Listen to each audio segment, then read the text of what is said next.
यह कहानी राजस्थान के कोटा शहर की यह भूतिया वैली के बारे में है। यह राजा महाराजाओं के समय बनाई गई हुई एक हवेली थी। इस हवेली में भूत प्रेतों का साया था। यह हवेली लगभग 18 सालों से खंडर हो चुकी थी। इस हवेली में कोई रह नहीं पाता। किसी की इच्छा होने पर भी वो कोई वहां पर रह नहीं सकता था।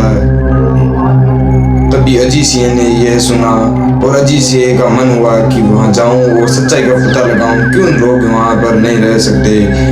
तब उसने जाने की दिलचस्पी बताई और वह जाने के लिए तैयार हुआ। क्या वो अपनी मौत को बुला रहा था या अपनी जिंदगी में कोई दिलचस्पी नहीं रखता था। फिर वो उसी हवेली के सामने गया और आगे 2 कदम आगे बढ़ाया। फिर उसने किसी ने रोका। क्या वो कोई भूत या साया था या उसकी मौत सामने ही कोई खड़ी थी। परंतु वह एक व्यक्ति था जो उससे पूछा, कौन हो तुम, अंदर मत जाओ। लेकिन उसके बदले अजीत सिंह ने उससे ही पूछा, आप कौन हो और क्यों रोक रहे हो। उसने बोला, मेरा नाम अर्जुन है, अंदर मत जाओ, अंदर खतरा है। अजीत सिंह है। अर्जुन सिंह ने उसका नाम बताया और कहा, मैं यहीं पास ही में रहता हूँ। अजीत सिंह ने कहा, अच्छा, मैं यहाँ पर एक रात रुकने के लिए आया हूँ इस हवेली में। और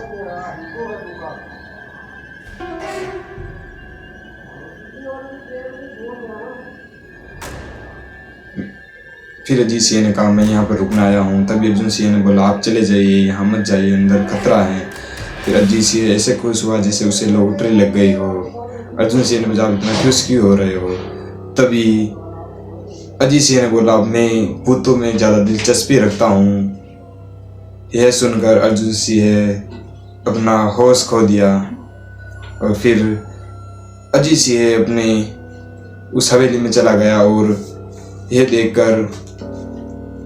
देखकर कि हवेली बहुत बड़ी है, उसने बैग रखकर कोने में सारे कमरे चेक कर लिए और वहाँ गया और एक ड्राइंग रूम में रुक गया। वहाँ पर टेबल पर उसने दारू की 1-2 गिलास पैक बनाकर पैक पिए। फिर एक बल्ब चालू और बंद होने लगा।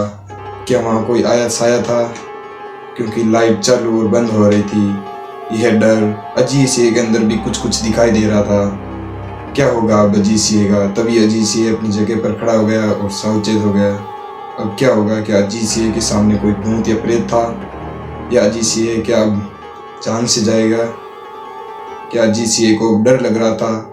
क्या होगा आगे क्या हुआ, ये हम अगले एपिसोड में देखेंगे।